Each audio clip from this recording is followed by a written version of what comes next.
Professor Abdullahi, our name, is Charles Howard Candler Professor of Law.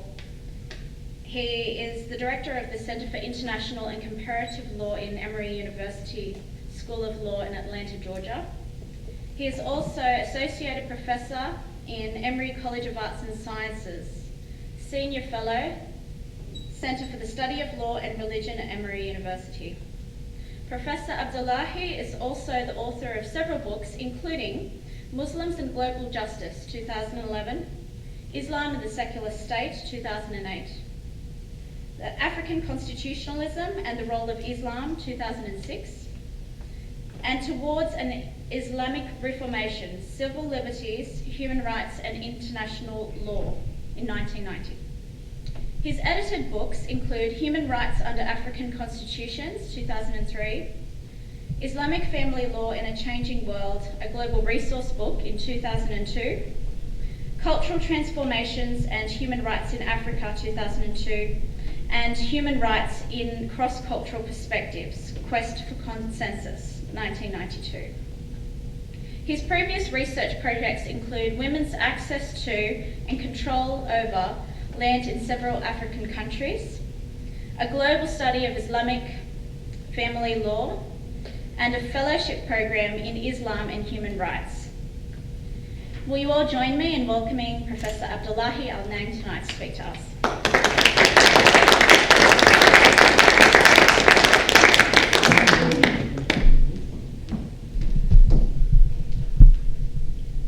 Good evening, and thank you all for being here.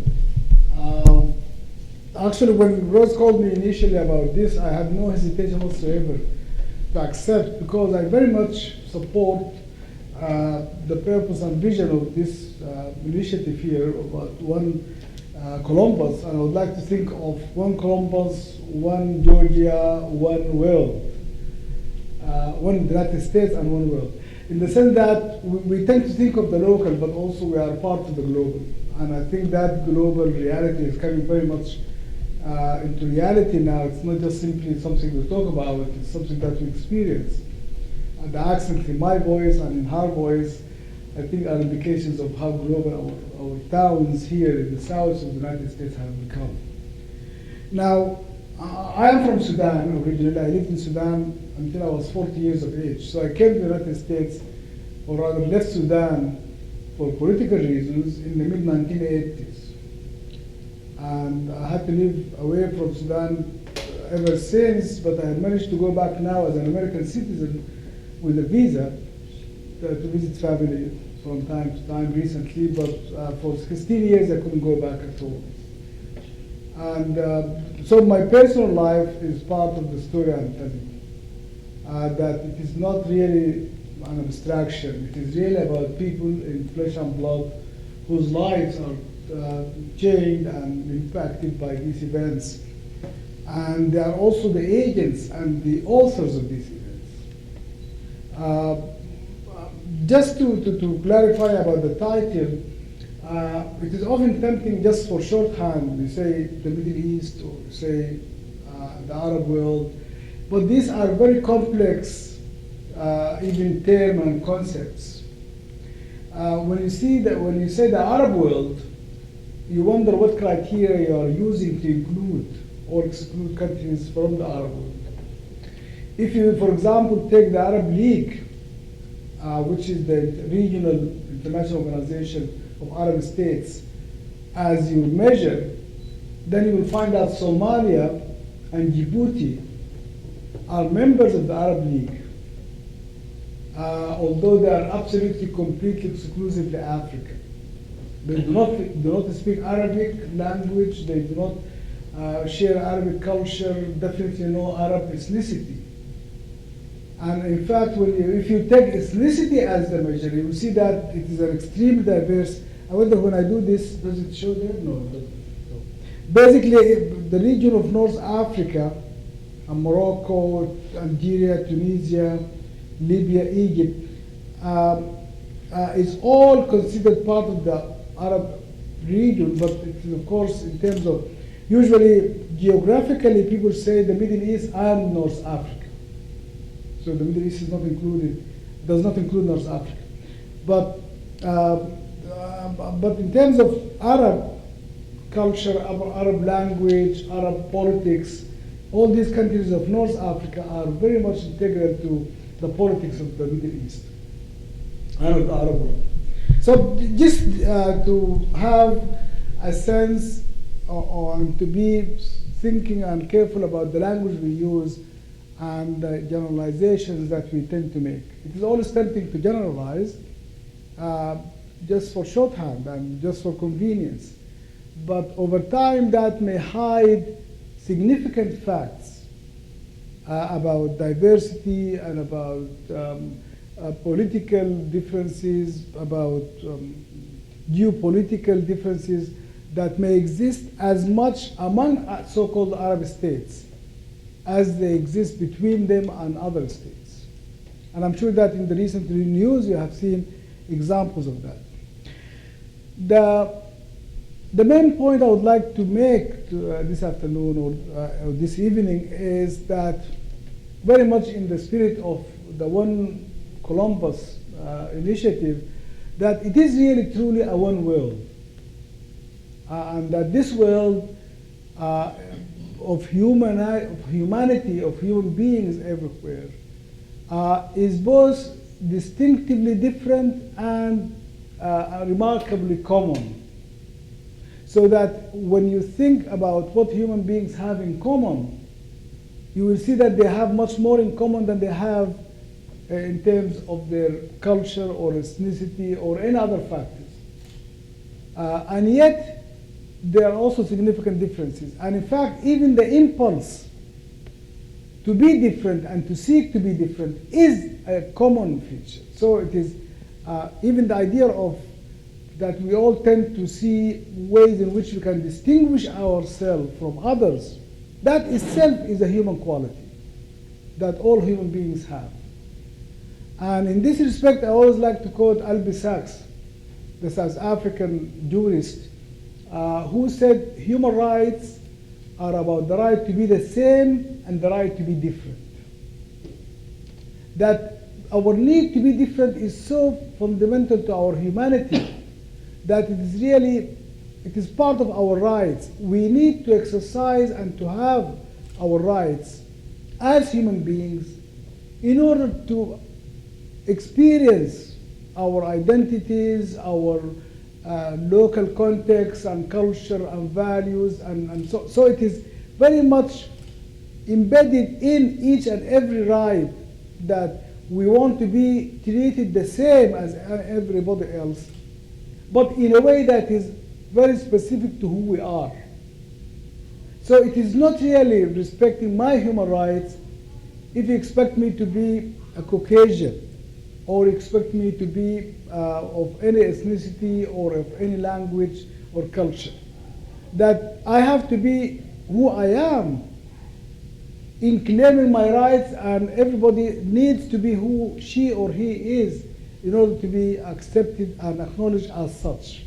This is the main point I would like to emphasize, and I would like to briefly go over the history and politics of the region that we are talking about here, subject to the caveat I mentioned earlier, and as soon as possible open up for discussion, because I find discussion much more productive and useful than the monologue of a lecture.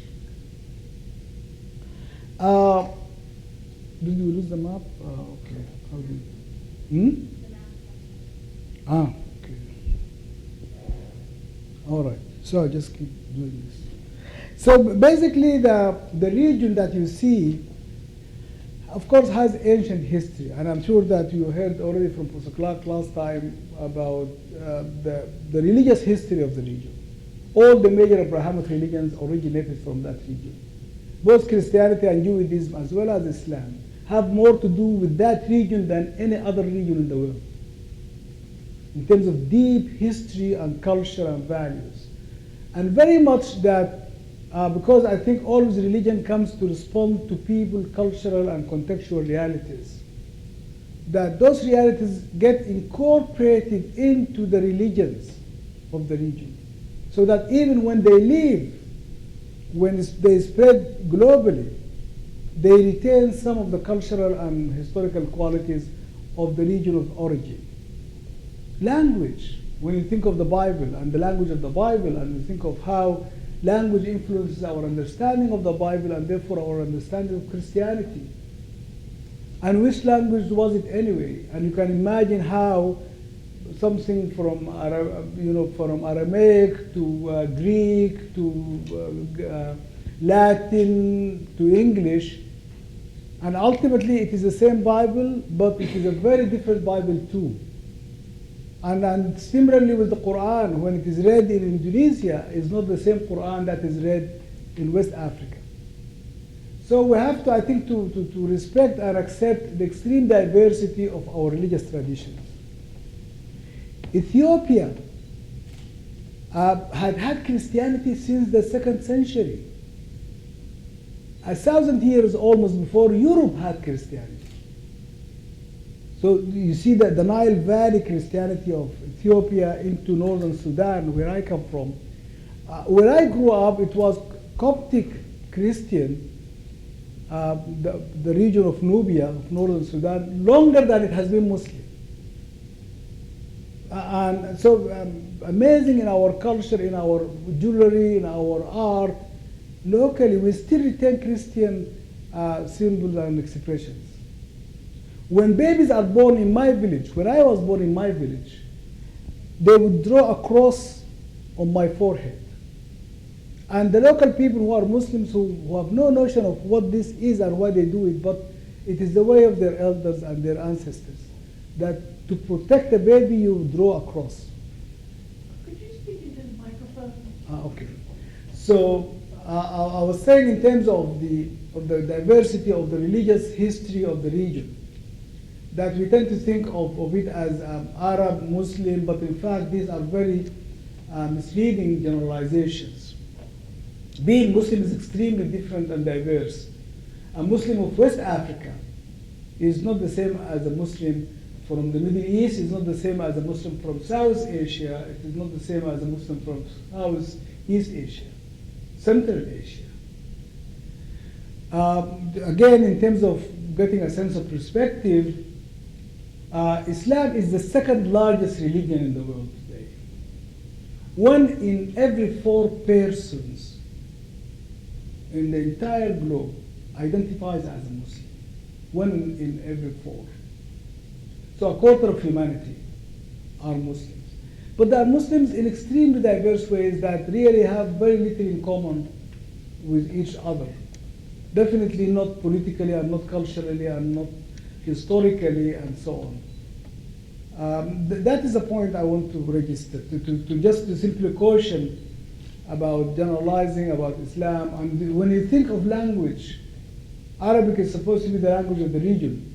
But someone from Yemen in Southern Arabia trying to communicate with someone from Morocco or someone from Iraq, they couldn't understand each other. I mean, that local dialects of Arabic are so different and varied that they are not shared by the region itself, and so on. Now, shifting now to the more political and more recent history, because I think we can go back to that history and diversity of religious traditions and Islamic history as well as other histories in the discussion if you like. But I think I would expect that you are looking for a more contemporary understanding of the region, because that is how it came to your consciousness. That's how it seems to impact your lives. But just simply to remember that you are thinking about a 15 years history of a 1,500 years religious tradition. I mean that Islam came to our consciousness, to our experiences, and in terms of 9/11, in terms of terrorism and so on, over the last 15 years. And it's a religious tradition of 1,500 years. It's a religious tradition of a quarter of humanity. And that is the question I was making. Now, in terms of because I think I'm going to move quite quickly to the notion of the colonialism and its impact on the region, because it's extremely important to understand the current politics, to understand the impact of colonialism in the region. Although the different parts of the region that we are looking at, from Morocco through North Africa to looking down East Africa into Arabia, into greater Syria and Iraq, all of this, as if you take that as the Middle East, it has been colonized by different powers over different phases of time. The most dominant, just pre-colonial sort of colonialism too, was the Ottoman Empire. Because the Ottoman Empire came out of Turkey, but it spread very much into Eastern Europe and into the Middle East and North Africa for 700 years. Again, it is a very extremely significant phase and period of the history of the region. It is not something that is transient or temporary. It was a very deep and profound. But the type of state it was, the name itself, the Ottoman Empire, is that it had very little presence in people's lives. That is, pre-modern states were not really states in the modern sense of the term. They had no centralized administration. They had no centralized administration of justice, no centralized legislation. So most of the functions that now we take for granted as functions of the state were not exercised by the pre-colonial states. And in the region here, we're talking about the Ottoman. In India, we're talking about the Mongol, who also ruled India for several centuries, again in an imperial fashion. The imperial state chooses to be distant from the lives of its communities and to grant local communities autonomous rights and ability to administer their affairs. That is true throughout the region. So the point I'm making this point in order to make the next point, which is the one that is more relevant. That's why when you have that history and then you look at the type of state that colonialism introduced in the region, you will see that it is extremely different, and therefore it is quite understandable that people are struggling with the idea of the state and what to make of it in relation to their lives, because it is nothing like what they had been used to for centuries. So culturally, politically, sort of even in terms of ethnicity, tribal structures, power relations, everything was different. And of course, it's not going to change overnight. And that's why you find that you have these tribal loyalties and you have these tendencies to be very local in your administration, in your adjudication of disputes, because that is the way that you would like, that you understand, and that even the modern state cannot extend its presence throughout most of the region of the territorial state itself. So that's why when you hear in the news about Yemen and how fragmented it is, and you look at Libya and also after the overthrow of Gaddafi and how fragmented it is, that is the history that helps understand that these are states which were brought together by colonial administrations for the first time in their history, and they have ancient histories. And then suddenly they were supposed to become modern states which are sovereign, which have international responsibilities, which have responsibilities for the administration of their states, of their own population, controlling their own population. And of course, I think that's where we really get confused and trying to understand what's going on. Libya today, you wonder really if it can remain intact as a country. And yet there is no alternative. That is, in international relations, under international law, there is no alternative to the so-called nation state. It is the ultimate unit of international relations. It is the ultimate sovereign who is responsible for security of its own population and also for its honoring its own international obligations to other states. If you look at Somalia, which has been in and out of the news for the last 20 years or so. Since 1992, Somalia had no government.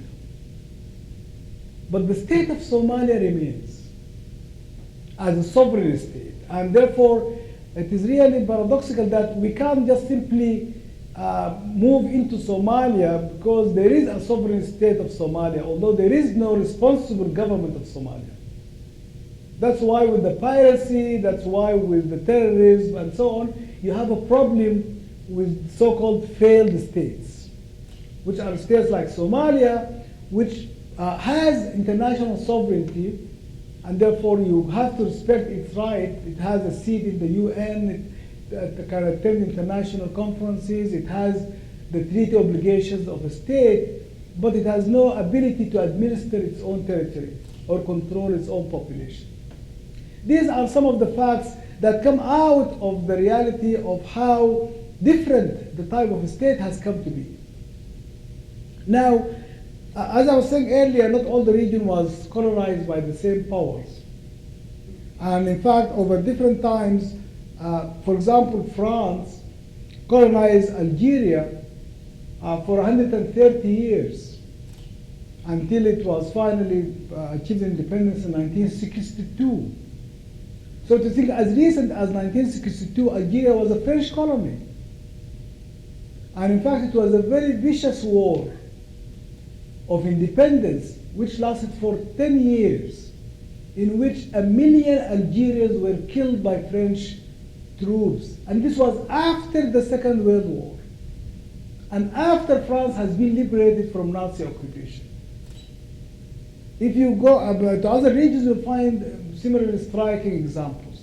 Again, the point is that colonialism is extremely recent, and therefore it is very fresh in people's minds. And when they react to international events, when they react to foreign presence, they are reacting to colonialism. And I think if we don't understand that and we don't see why it is so, then we will fail to really engage and come to a shared understanding with the states of this region and peoples of this region. Saudi Arabia, again, all of this, I'll just go very quickly to show how recent the states are. That these are not ancient states, they are not even old states, they are very recent. Saudi Arabia came into existence in 1932 as a united country. Iraq came into existence in 1932. Most of the states of the region came into existence as states between the two wars, between the First World War and the Second World War. Jordan did not exist until the British established one, when they had the mandate in Palestine and the Trans-Jordan region. Iraq was 3 provinces of the Ottoman Empire that were united for the first time as a single state under British mandate after the First World War and the collapse of the Ottoman Empire. So when you know what you understand how Iraqis reacted to the American British initiative to overthrow Saddam Hussein and to go into Iraq in 2003, you can see that how really unfortunate and really failing to understand the complexity of the history, that the Allies forces would come in with the last colonial power of Iraq, which is Britain. So people would definitely associate the occupation as colonial and not see it at all as in terms of international law, in terms of the objectives that it was seeking to achieve. These are facts that we need to realize and understand. So that Saudi Arabia came into the existence, the Arab Emirates, which are the Gulf states, were all occupied, they were all British colonies, and they were all created by Britain. So Britain as a colonial power, in fact, created most of the monarchies of the region. It made a monarchy out of Iraq. It did not have that monarchy, at least for several centuries. And it was never like Iraq as a single unit. That Saudi Arabia was established by military conquest of the King Abdulaziz Al Saud, who is the father of the current king and all the kings of Saudi Arabia since it became an independent state. And all of them are children of the same man. They are now in their 80s because they are still trying to always to find one of the brothers, one of the sons of the original king founder, to be the next king. And when we had the crown prince died last week, you see the scramble to find quickly another successor to another crown king, who is another son of Abdulaziz. So you get that, and you get the sort of state it is. And you look at places like Algeria and Iraq and so on, which have been through so-called socialist secular experiences. Again, we think of Islam and Islam, so-called political Islam, as a dominant feature of the politics of the region. But in fact, let us see, where is that the case? And you'll see that it is not the case in Morocco, it is not the case in Algeria, it is not the case in Tunisia, it is not the case in Libya, Egypt, all of these states, Jordan, all of these, Iraq itself. Iraq and Syria were sort of part of the so-called Ba'ath party, which Ba'ath means rejuvenation and revival. And the Ba'ath was a secular socialist nationalistic ideology, actually fascist ideology I would call it, because it strictly defined Arab, or Arabic culture, Arabic language, as the hallmark of what unites them into this ideology of the Ba'ath parties. Lebanon, you may know about it too. And so any of these countries, Egypt was a monarchy until 1952. Then you get a military coup with Nasser. And since 1952, Egypt has been ruled by 3 presidents. Now, how many years is that? I've been almost 60 years. 1962 to 2012. 3 men dominated the politics of Egypt for the last 60 years. It was Mubarak, it was Nasser, followed by Sadat, followed by Mubarak, who was overthrown only last year, a few months ago. So again, to understand why is it that people are struggling with democratization, with political stability, is because the politics of the region, the history of the region, had prepared people very little for what they have to be and do today as modern states of the 21st century. Now, again, what other factors to mention so that we can also have a good discussion about it? That the question about Islamic law in relation to the state, the idea that there's something called an Islamic state that can enforce Sharia, and that Sharia is Islamic law, as often it's translated.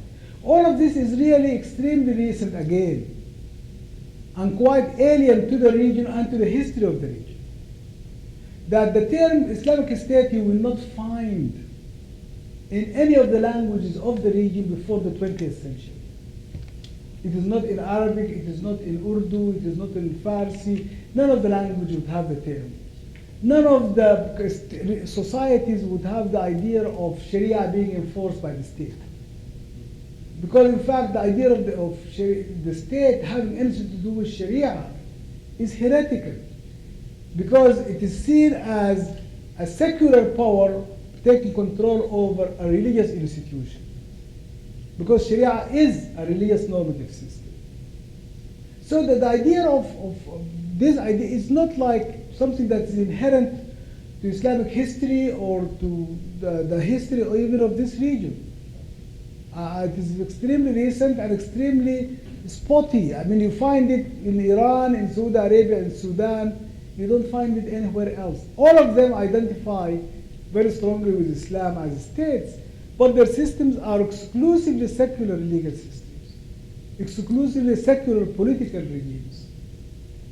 There is no other Islamic state. Pakistan, that claim to be Islamic, Iran, Saudi Arabia, Sudan, and Mauritania. Those are the ones that use the term Islamic State in their names. But all of the states of the region and beyond identify with Islam, but that cannot mean simplistically that Islam becomes the religion of the state, as the constitutions often say. They say that, for example, any of these states, they will say that Arabic is the language of the state and Islam is its religion. How can a state have a religion? It cannot, because religion is a matter of personal belief and choice. By its very definition, that an institution cannot have a religion. If we think about it, then we can understand how really misleading the terminology is. And it is all to do with political, in terms of trying to legitimize the authority of the state in extremely fragmented, tribal, contested types of territories and societies. That the state is very fragile. So it is in that fragility, it uses violence, it uses dominant ideologies to really keep the state together at some level for the elite to be using it for their own purposes, but it's not really a state that is responsible, that is sovereign, that is really delivering benefits and services to its own population. Again, with all of this, I will just now briefly talk about the so-called Arab Spring, the recent developments in the region, which really significantly dispel a lot of the negative discourse about Islam being incompatible with democracy, that Arab or Islamic states are incapable of achieving democracy. We have seen the struggle. We have seen it on our TV screens. We have seen it in our newspapers, and we hear about it every day. How people have been coming out in Syria for 14 months. Thousands are killed, and they keep coming. And their demand is to overthrow a dictatorial regime and to establish a democratic regime. We see people in Egypt coming out on in Tahrir Square in their millions, and keep coming back to try to salvage their democratic initiative from the military.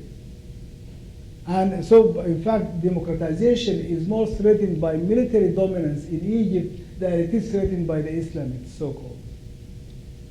Because the Islamists are now, if you look at their discourse in terms of their membership, in terms of their political organization, they are accepting the democratic secular state as a matter of principle. They call it the civil state, but it is the same state. So in their websites, of course, in their modern communication, you find their positions stated very clearly. That is about the Islamists in Egypt and the Islamists in Tunisia.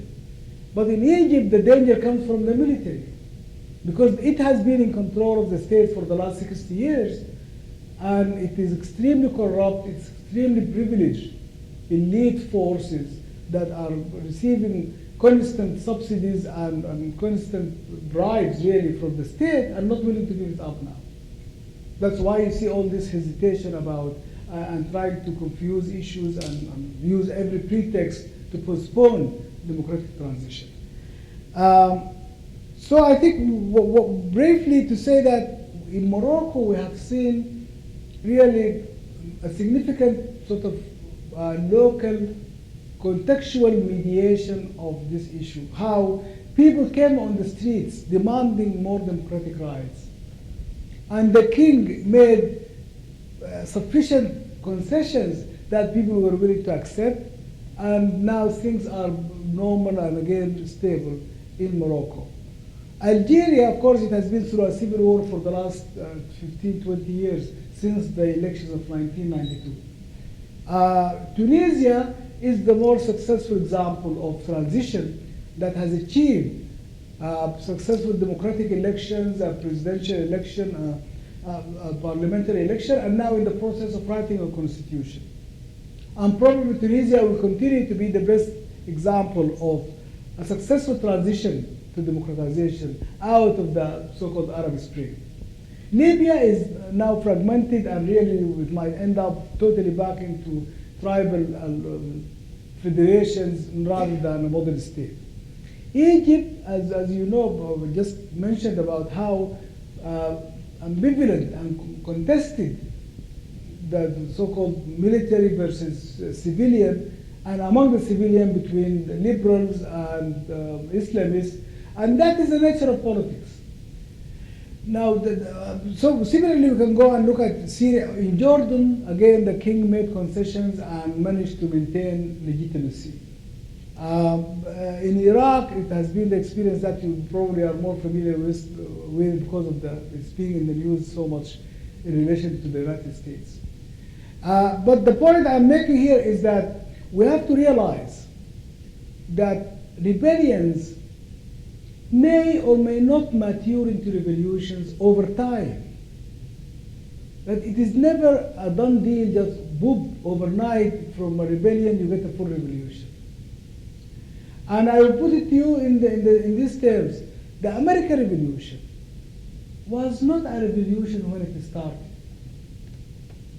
And for 2-3 generations, people did not, Americans who fought the War of Independence did not think of it as the American Revolution. This is your own history, and you can look at it and see that in fact it took generations for the idea of the United States to hold. And it took a civil war. It took a constitutional amendment, not only to end slavery, but another constitutional amendment to give women the right to vote in the 20th century. So it is not like the Declaration of Independence, that glorious language of all men, quote unquote, are created equal. And that is not really the reality, has not been the reality for almost 200 years of American Republican history. The French Revolution was not a revolution for the people who were in it. And they did not realize that they were in the French Revolution. And it took really decades, and as you know how monarchies came back to Europe after the French Revolution and its wave of democratic regimes and republican regimes throughout Europe. We know how all the monarchs came back and ruled Europe for the next century before you get another phase of democratization in the 20th century.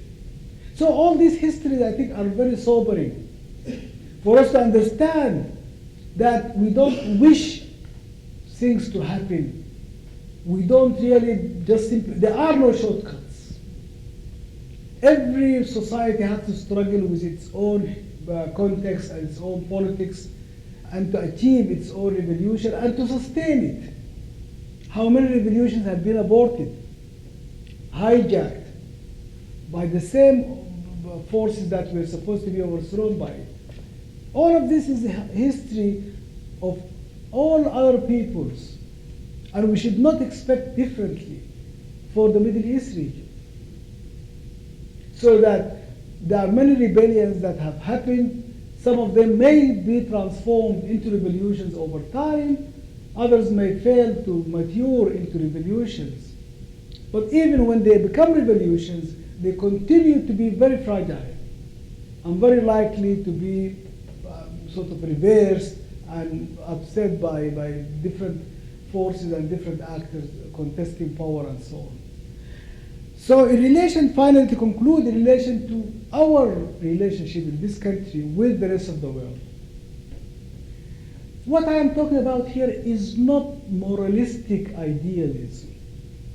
It is very pragmatic. You need to acknowledge and to respect the sovereignty of other people. You have no choice but to do so. You need to respect their human dignity and their right to self-determination in their own countries. You have no choice. You have to accept it. For your own survival, for your trade, for your security, for your oil supply. So the ideas that we are about the one world, are not ideas about sort of moralistic idealism. Yes, they are moral and visionary, but they are very pragmatic. In fact, there is no alternative. In the reality that we have today, when we say about, I started earlier, I was mentioning globalization, how interdependent, interrelated the world has become. None of our economies can survive in isolation. Who is the I-20 who meet, the 20 states who meet last week, they met last week in order to try to put the global financial system in order? From Japan and to the United States, countries which are very different in their histories, in their cultures, in their everything, and yet they have to work together to sustain a global economy. So I think that really I am a believer, and I'm sure that many of us here in this room are believers too, and we know that things don't happen just haphazardly without purpose or sense.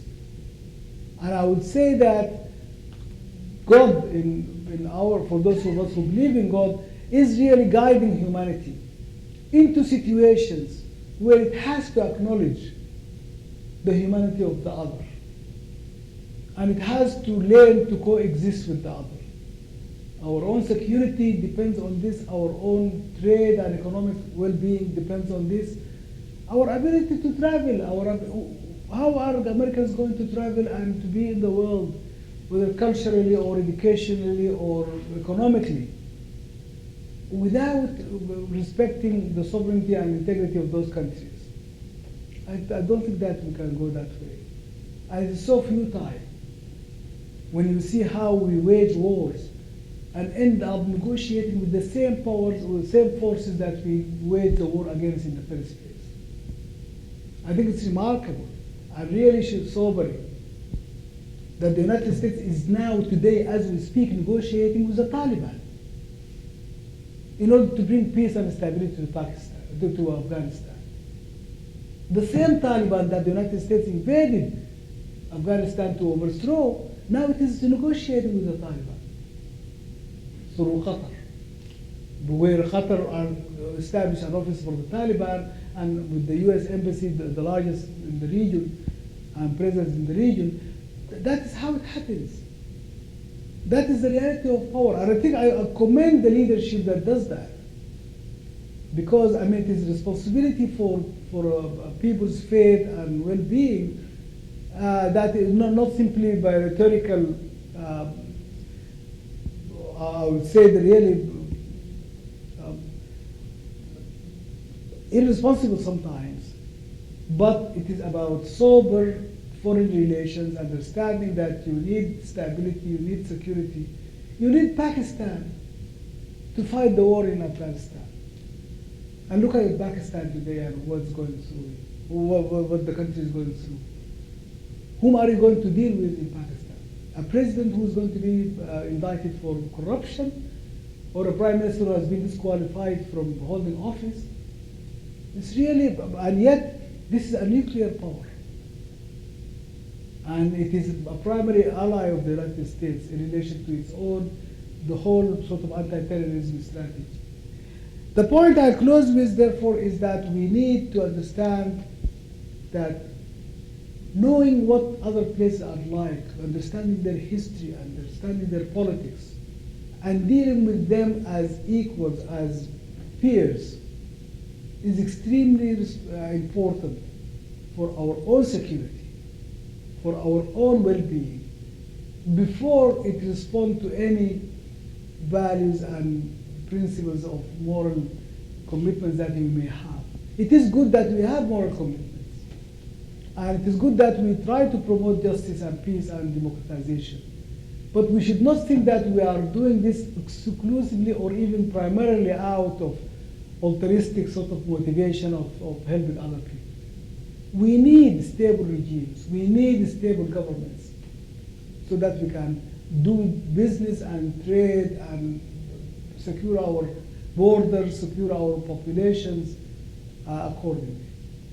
I think end with this and open for, I hope the discussion will enable us to clarify more. Thank you very much.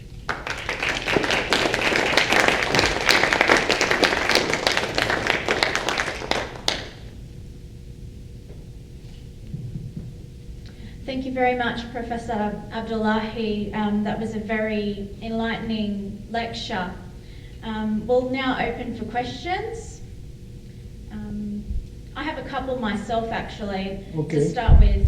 I think that you made a very interesting point that I would appreciate if you could elaborate on. You mentioned about the concept of an Islamic State being as somewhat absurd as to Islam being ruled by a secular institution, like a secular institution ruling a religious institution or a religious group. I was hoping you could expand on that for our understanding. The other thing I was interested in is if you could possibly give us a little bit more about the background to the conflict in Syria for our general understanding. Okay. Thank you very much. On the first point, it was about cautioning that we should not assume that what we hear is really necessarily what the reality has been historically. The term Islamic State, because you see that Iran calls itself Islamic State, Sudan calls itself Islamic State, Pakistan. In fact, this term has no existence in any language of the region. It is not in Arabic, it is not in Urdu, it is not in Bengali, it is not in Farsi. Historically, that is, you will not find it mentioned in any of the sources of Islamic intellectual history or theological history.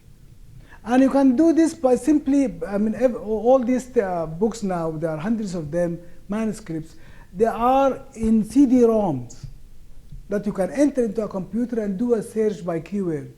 Look for Islamic State in Arabic or in Urdu or any of the language. It will never come up. It does not exist. It came to be as a post-colonial discourse for the first time. Why? It is really obvious when you think of it, that the state they mean is a European state. It is not the historical state that ruled the region. That is, the idea of a centralized, bureaucratic, coercive, territorial state is European. It did not exist throughout the Middle East or North Africa or South Asia, going back all the way to Southeast Asia or Sub-Saharan Africa. In all these regions, they never had centralized, bureaucratic, coercive states territorially and so on. I don't like to call it the nation state because it's misleading, because none of these places is a nation. None of them have the self-identifying sense of belonging to a single nation. And therefore, it is very misleading to speak of them as nations.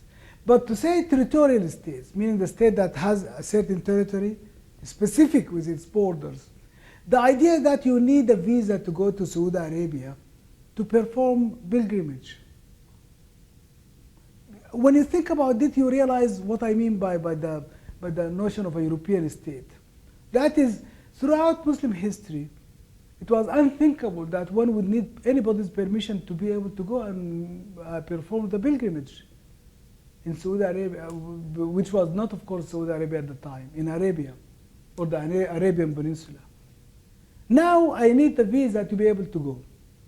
And I may be denied that visa because it is in the discretion of the state of Saudi Arabia to give or to deny the visa.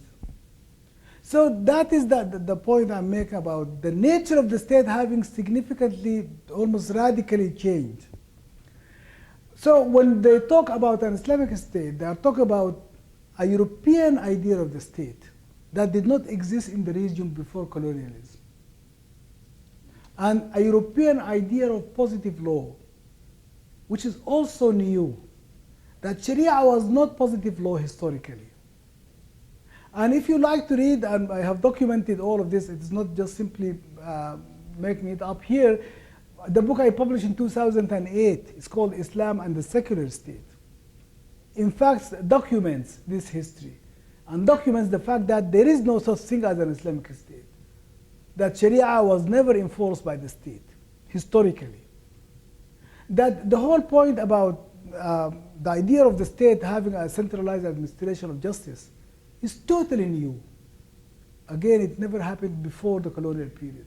So if it is a colonial state, a colonial law, then therefore it is a post-colonial discourse. It is not something that is really integral to the history of the religion and the people and the Sharia itself in relation to the region.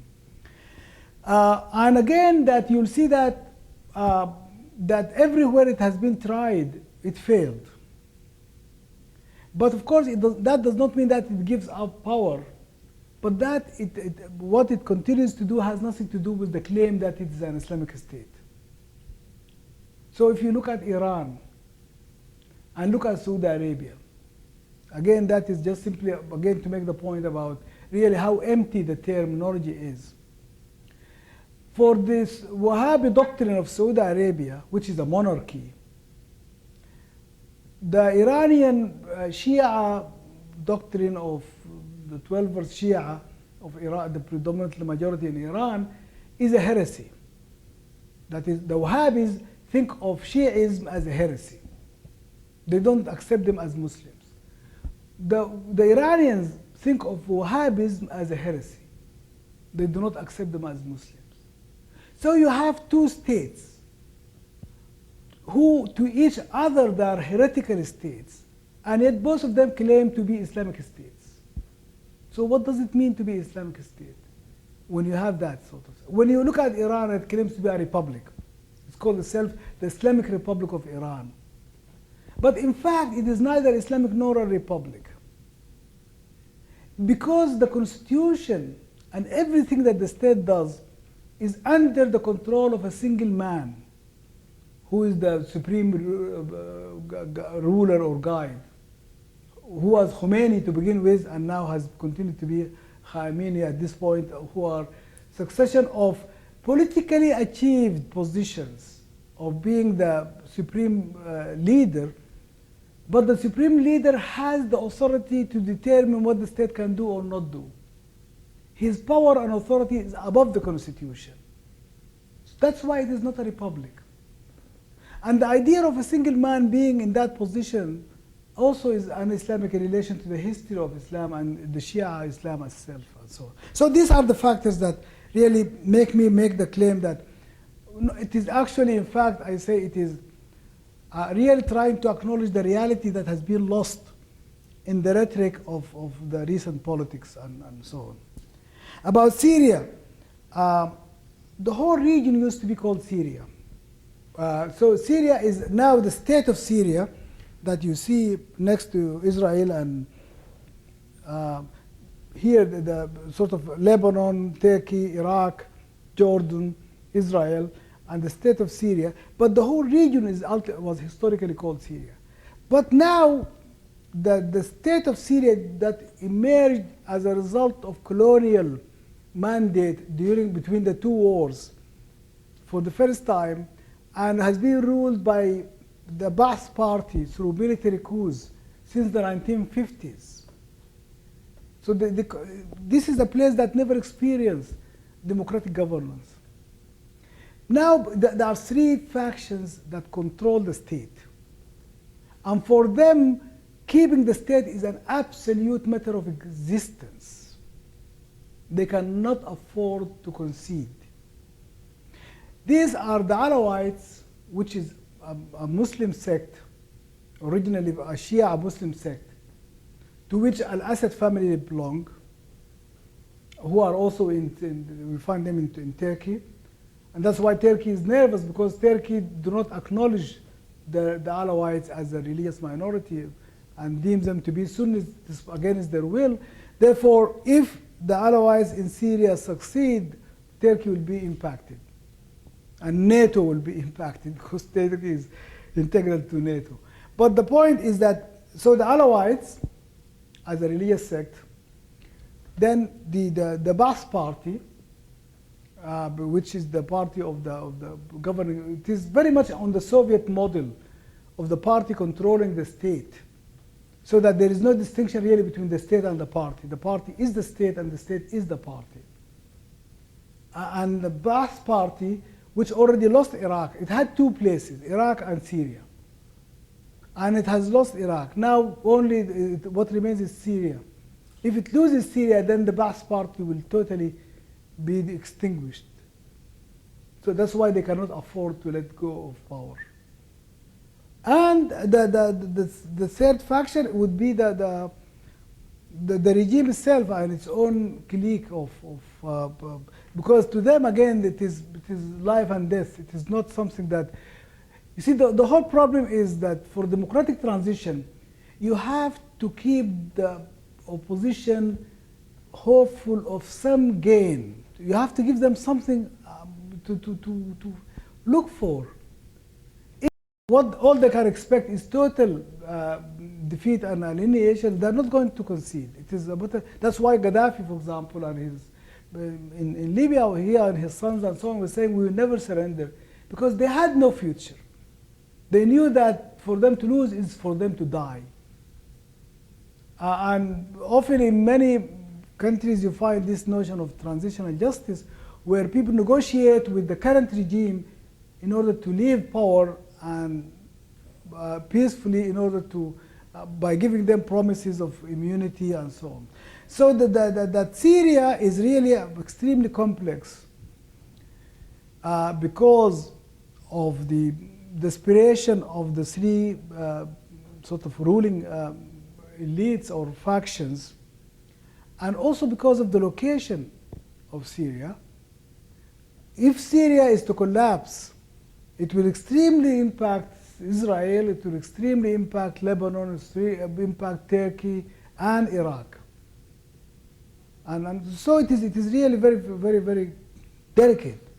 And then also as a matter of international law, that you cannot go into a country without some authorization. At this point, under the UN Charter, the only possibilities that either you go in self-defense or you go under authorization of the Security Council. And the Security Council authorized the intervention that expelled Iraq out of Kuwait in 1991.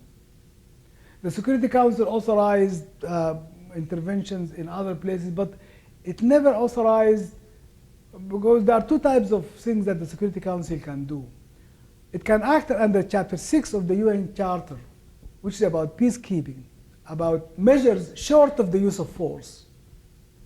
Or it can act under Chapter 7, which is authorizing the use of force, as happened in relation to Iraq and Kuwait. So the instances where international consensus was achieved are really extremely rare. In fact, strictly speaking, there's only just the Gulf War of Saddam with George Bush, the first, the president, who, that was the only time when you get the international consensus to get a Security Council authorization and to get an international force to come in. And of course, that was an extreme case of one member state of the United Nations invading another state and totally annexing it overnight. Totally unacceptable. And in terms of oil, in terms of strategic importance and so on. But on Syria, there is no agreement. Now, the question of the veto power, because when the UN was established, 5 powers, they were primarily the victorious powers in the Second World War, or powers who were necessary for the UN to be established. That's why you get China, and you get France, you get Britain, and the United States, and what used to be the Soviet Union and now is Russia. These are the 5 states which hold the veto power. Any of them can block any decision of the Security Council to do with anything, even with admission of a new state into membership of the United Nations. But usually the differences between them come over this question about the use of force. So at this point, primarily Russia, but also China, are totally opposed to authorizing the use of force in Iraq. And even the United States is not pushing for the use of force, because they know that how really difficult it is to really get this surgical outcome of coming in to overthrow a regime without destroying the security of the whole region and the stability of the whole region. I think the United States government is quite clear on that. This is not doable. That's why you may try to get a diplomatic advantage of blaming the Soviet Union, or I mean blaming Russia and blaming China for their insistence to prevent this from happening, without yourself being willing. Who's going to do it? Who's going to really, in this election year, is an American president or American Congress going to authorize the use of American forces once again, in this time in Syria? I don't think so. And if the United States is not going to do it, nobody else will do it. So this is the nature of it. So you have a situation where, as a matter of international law, you can't do it because the Security Council deadlock with the veto. As a matter of international politics, you can't do it because nobody is willing really to commit the forces and take the risks of trying to. And then again, even when you intervene, what are you going to overthrow and what are you going to replace it with? Because Syria did not have really any democratic governance or political parties, nothing, no political institutions, other than the regime and its own factions and so on, for the last 50 years, 60 years. So even if you come in like with Libya and you overthrow the regime, what are you going to replace it with? You can't govern it yourself and stay indefinitely. You have to leave, and if you leave, you have to leave it in the hands of someone you can trust. Who can that be? Because there's a very strong presence of the Muslim Brotherhood in Syria. In fact, most of the fighting now is motivated by political Islamic motivation rather than secular motivations. And there are also factions, there are also Shia and Sunnis, and so it's a very complex picture. So I think really, I'm very sorry to say this, but really there is, at this point, except just keep hoping that somehow the Russia will use some influence to persuade Syria to do something. And again, I can't see how the regime can do it because it means its own extinction. It has no future physically as people, as well as as ideology. Thank you. Do we have any questions?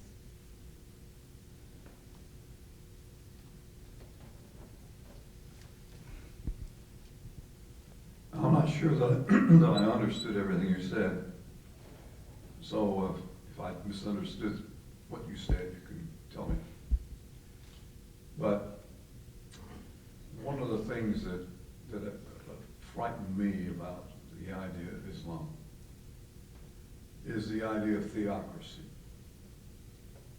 And I am definitely opposed to that. I believe in the separation of church and state very strongly. And I look at Saudi Arabia,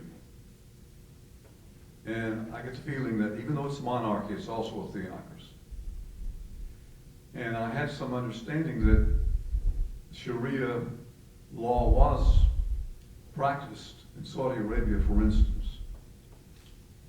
But if I understood you, I had the feeling that that's not the case.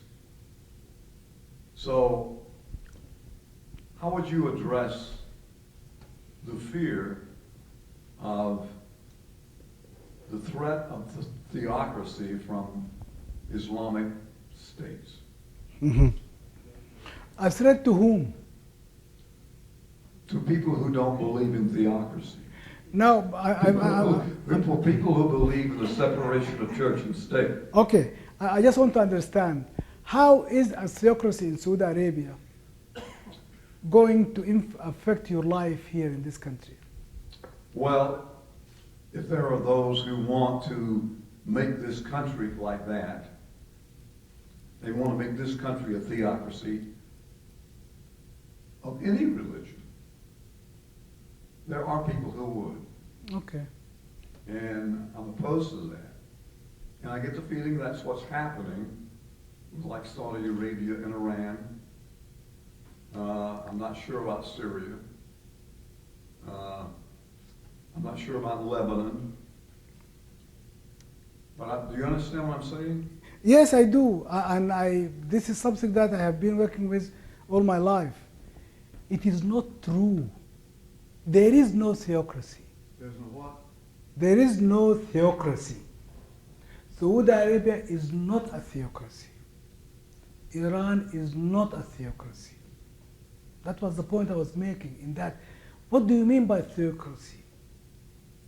And when you say Islamic theocracy, and I was speaking about two regimes, Iran and Saudi Arabia, which both claim to be Islamic states, and to each other they are heresies.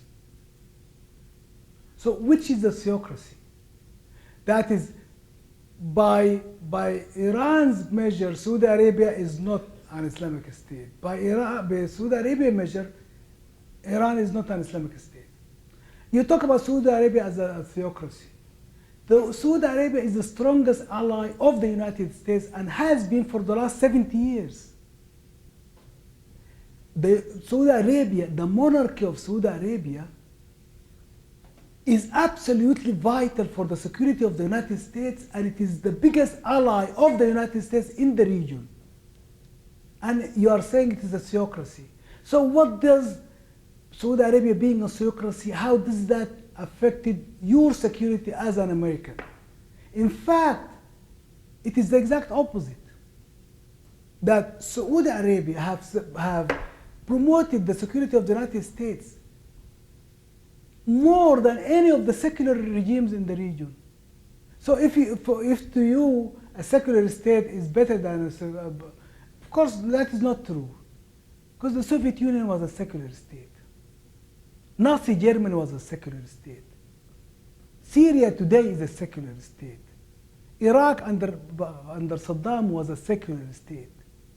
So a secular state does not necessarily mean a state that's friendly to the United States or will look after the interests of the United States. Are you saying that Saudi Arabia and Iran are secular states? They are not religious states. The point is that we tend to think of either religious or secular. The point I'm making is that they are not religious states. When you come to secular, what do you mean by secular state? The United States is a secular state. France is a secular state. How different is secularism in France from secularism in the United States? So to call it secular does not really tell us much. But definitely to say that it is not religious is a point to make. Now, also about history, what I'm making, I mean, the point I was trying to make earlier also, all go to this, that as a matter of history, who invaded whom? Who occupied whom? For the last century, 2 centuries, 3 centuries. So we're talking now about an Islamic threat of countries and peoples who were invaded and occupied and ruled by European and North American states for the last 2 or 3 centuries. So how is it that there is an Islamic threat of the least developed, the least technologically advanced states to the most advanced technologically and the most strong militarily and economically state in the world? I mean, how does the threat work here? Well, if I may, the fear that he talks about may be most evident from the news anyway. In France, you mentioned France. France has a large Muslim minority population, and there are those who believe in Sharia law in France who are outwardly calling for Sharia law to replace the French secular law. I think the fear is that could happen here. That could happen in any democracy, any place where freedom is allowed, freedom is put in danger by theocracy. With all due respect, it is not true, factually. Factually, it is not true that. Okay, let me finish. Yes, the part about France. It is factually not true. It is false that the Muslims of the Muslim minority in France are asking for Sharia law to be applied in France. I've seen them saying it on the news. No, speaking in French? Speaking in English, in France. Who speaks English in France? The Muslims of North Africa. Because the point is that we don't really see them and we don't really hear them. We have no way of knowing what they are thinking. What we get is what is reported to us. One man with a microphone can have a loud voice. And just because he has a loud voice doesn't mean he's representative of everyone. Well, I read newspapers and I read magazines too, and it is a reality. It may be a small reality, but the fear, and also I'm not speaking anti-Muslim, neither is he, I don't think. There's an equal fear. There are those Christians who are so conservative that they would suggest replacing the U.S. Constitution with the 10th Amendment. That's a reality as well. It's a small reality, but it plants that fear in people's minds. I don't think it is interesting that you mentioned the Christian minority in this country who might want to do that. It doesn't invoke fear in the, among American public. So because you know that it is so far-fetched and it's so unrealistic that you don't take it seriously as a threat. But it's less far-fetched and more realistic when you consider the Taliban and when you consider the fact that even though Saudi Arabia is a monarchy, that monarch has to walk on thin ice because of the threat he faces from Islamists in his own country. But that monarch is your strongest ally and has been for the last 60, 70 years. How do you explain that? How do you explain a theocracy that is threatening to you being your strongest ally? And is it not true that Saudi Arabia is the strongest ally of the United States in the region, in the Arab world?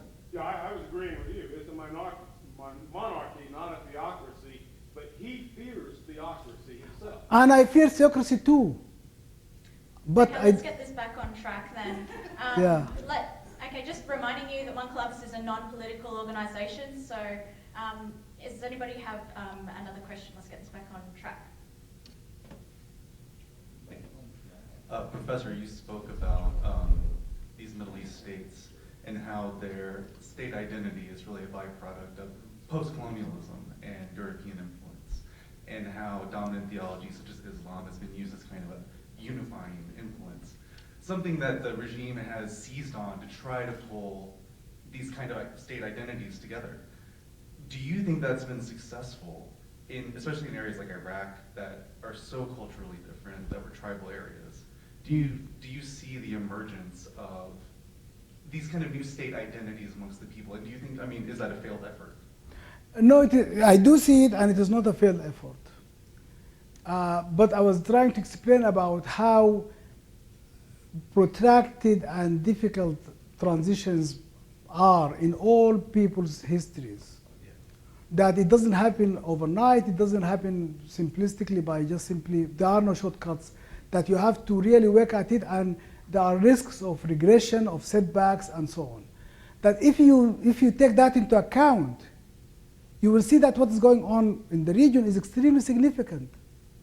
And in terms of talking about theocracies, in terms of people coming out on the streets for months and months to risk their lives, is it not true that people in Syria have been coming out for 15 months for democracy in Syria?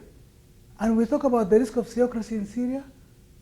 Is it not true that people in Egypt came out on Tahrir Square and stayed for weeks and now they keep coming back?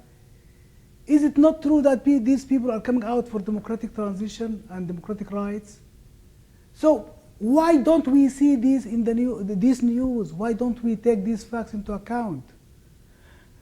My worry is about self-fulfilling prophecies. The concept of self-fulfilling prophecy is that you prophesize something and invest in it so much that you realize it by your own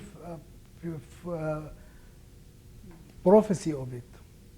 Yeah, that's why it's self-fulfilling prophecies.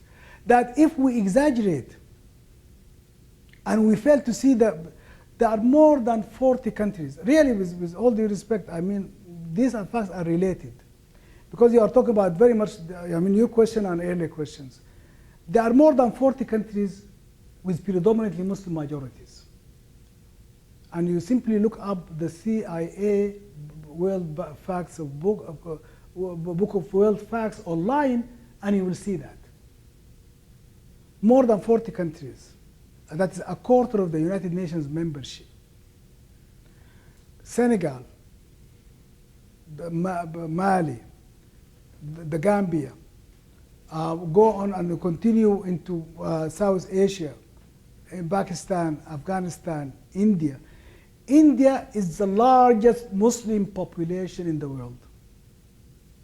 There are more Muslims in secular democratic India. And any of the facts I'm stating now, you can check tonight online immediately. The second largest population of Muslims lives in India. There are more Muslims in India than any other place except Indonesia. Okay? India is a secular democratic state, and Muslims of India, the second largest population of Muslims in any state, has been part of this secular democratic state from the beginning. So that I think what my point about the 40 states is that if we are scientific and rational, how can we take 3 or 4 states, even assuming that Iran is an Islamic state, assuming that Saudi Arabia is an Islamic theocracy, Iran is a theocracy, assuming, just for the sake of argument, Pakistan is a theocracy, 3, 4, 5 out of 40. So how would 40, for me, therefore, what I'm saying is the reality of politics in 35 out of 40 countries. Senegal is 96% Muslim, 96%. Senegal was led into independence by a Catholic, became independent under the leadership of Senghor, who was a Catholic. So 96% Muslim of population elected and followed the Catholic and kept electing him until he stopped running for office. Where is the risk of theocracy in Senegal? Where is the risk of theocracy in Mali? Where is it in the Gambia? These are all predominantly Muslim African countries. So the point is that I think that really what I'm hoping for, and with all due respect, I understand the concern of the organizer that this is not a political organization. Neither is my talk political. I'm not being political because I left Sudan personally under persecution from an Islamic state or the demand or a claim of an Islamic state. What you talk about is my personal experience. My teacher was executed in Sudan for apostasy. So when you talk about theocracy, I know theocracy, I lived with it, and I know what it means. And that's why I say that if we exaggerate our fear of it, we're going to realize it unintentionally. Thank you very much. Just a couple more questions. I'm sorry I take too long. I promise I will not do it. Okay. What kind of language do our political leaders need to be using to support the human rights of people who are abused in countries that we consider to be our friends and who we need as allies? Okay. Basically, very briefly, by supporting international institutions that protect human rights. Because when you try to do it as a state to another state, you invoke their pride and their resistance. So China or Saudi Arabia, again, when you think of it, that to influence Saudi Arabia, you can't just simply talk to the king and tell him that this is wrong, don't do this. Allow Christians to build churches or allow Muslims to convert to other religions.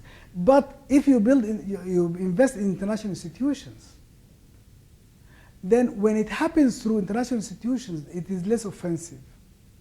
What would some of those be? The United Nations, which is really the global organization.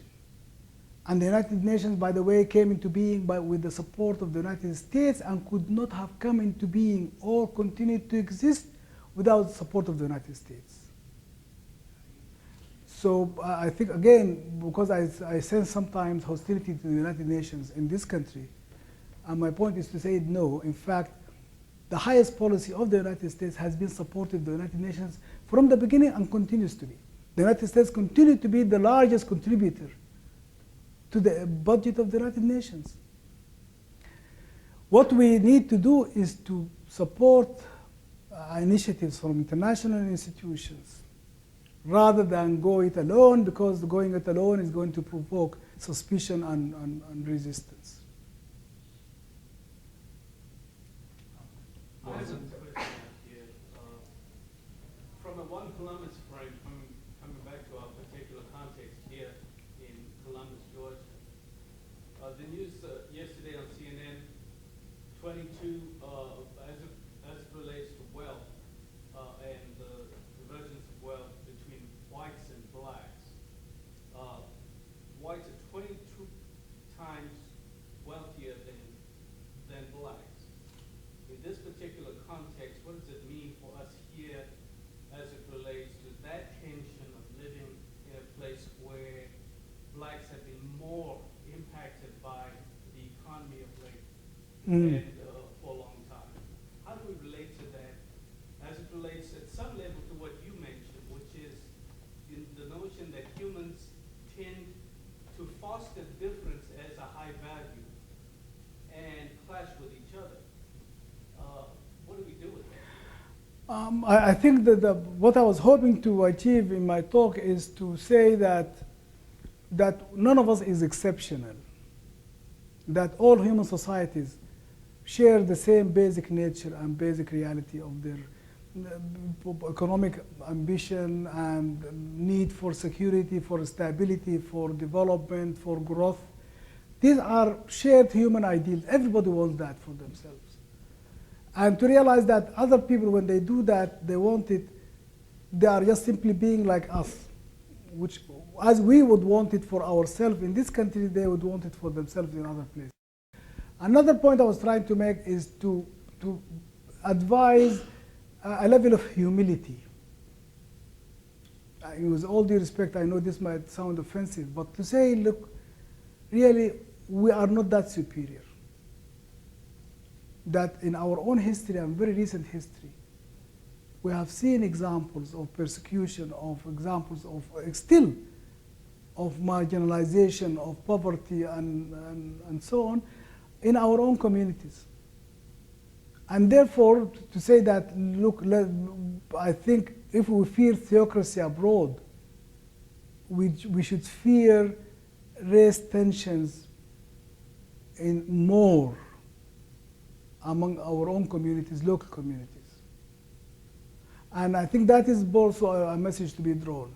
Now, all of that does not give an answer, but it creates, I think, a mindset in people's minds to see and understand that really we have a lot to do at home, among our own, before we presume to judge others. And again, I think being Christian, we know the value of you don't point to the fig in your brother's eye when you have it in your, something to that effect, or the notion that the golden rule. We all claim to subscribe to the golden rule. Don't do unto others as they would have them do unto you. And the golden rule is golden everywhere, for everybody. So I think by humility, by reflecting on our own problems, by trying to learn, and I think it is not really beyond any society to learn from other societies. To say, look, I mean that since people will come out for justice always, and will not endure injustice. And we should realize that if we do not respond positively, and that was the message of Martin Luther King, and that's why the civil rights movement achieved a level of success, not all the success it needs, but the level of success it achieved is due to this very basic logic of saying, look, if you do not address the justice concerns of others, it's going to impact your own freedom and justice too. I think that message, if it is carried to our communities and reflected in our politics, in our tax policies, in our employment policies, it will give us what we need. Thank you very much, Professor Abdullahi. Thank you.